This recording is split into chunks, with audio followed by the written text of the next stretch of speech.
சேலம் கொண்டலாம்பட்டியில் நடந்த பொதுக்கூட்டத்தில் அதிமுக வேட்பாளர் சரவணனை ஆதரித்து பேசிய பாமக இளைஞரணி மாநில தலைவர் அன்புமணி ராமதாஸ், தமிழகத்தில் நிலவும் நீட் தேர்வு பிரச்சினை, ஸ்டெர்லைட் ஆலை, ஹைட்ரோ கார்பன், கச்சத்தீவு உள்ளிட்ட பிரச்சினைகளுக்கு திமுகதான் காரணம்.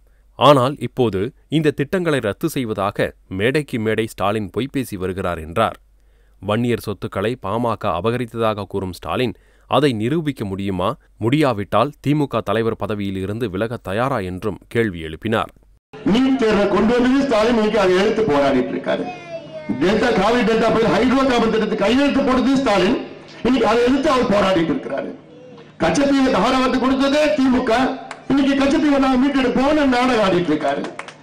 ஸ்டெர்லைட் கம்பெனி திறந்து ரிப்பன் கட் பண்ணி திறந்து வச்சது கலைஞர் தான். அதுக்கு விரிவாக்கம் கொடுக்க அனுமதி கொடுத்தது தொழில்துறை அமைச்சர் அப்போது யாரு? சார் தான். இன்னைக்கு அதை எதிர்த்து நாங்க போராடுவோம், அதை மூடுவோம். எவ்வளவு துரோகம், சாதாரண துரோகம் கிடையாது. காவிரியில கலைஞர் செய்ததோ திமுக செய்தது பச்சை துரோகம் காவிரியில். இன்னைக்கு ஸ்டாலின் நாங்க காவிரியை மீட்டெடுப்போம். எந்த காவிரியா? தமிழ்நாட்டு மக்கள் நீங்கள் ஏமாளிகள் கிடையாது. உங்களை அப்படி நினைச்சிட்டு இருக்காரு. வாய் திறந்தா கண்டபடி போய் எங்க பார்த்தாலும் பொய்யா. இப்ப சமீபத்தில் ஒரு சொல்றாரு, வேணும்னு சொல்றாரு, நாங்கெல்லாம் அப்பா நானும் அம்மா எல்லாம் வன்னியர்கள் சொத்தை அபகரிச்சுட்டோமா? நாங்க எல்லா சொத்து டாக்குமெண்ட் எங்க அம்மா எங்க அப்பா எல்லாத்தையும் நான் கொடுக்குறோம். என்ன விசாரணை வேணா நீங்க பண்ணிக்கங்க. நாங்க நானோ எங்க அம்மாவோ எங்க அப்பாவோ என் குடும்பத்தில் யாராவது ஒரு ஸ்கொயர் ஃபீட் வன்னியர் சொத்தை அபகரிச்சுட்டோம் நீங்களால் நிரூபிச்சீங்கன்னா நீங்க என்ன சொல்றீங்களோ நான் கட்டுப்படும்.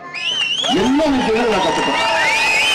ஆனால் உங்களால் நிரூபணம் செய்ய முடியவில்லை என்றால் நான் கேட்கறது ஒன்னே ஒண்ணுதான், இந்த திமுக தலைவர் பதவி விட்டு நீங்க வெளியிடுங்க, ராஜினாமா பண்ணிக்க. ஏன்னா இந்த கட்சியில் நிறைய பேர் விரும்புறாங்க.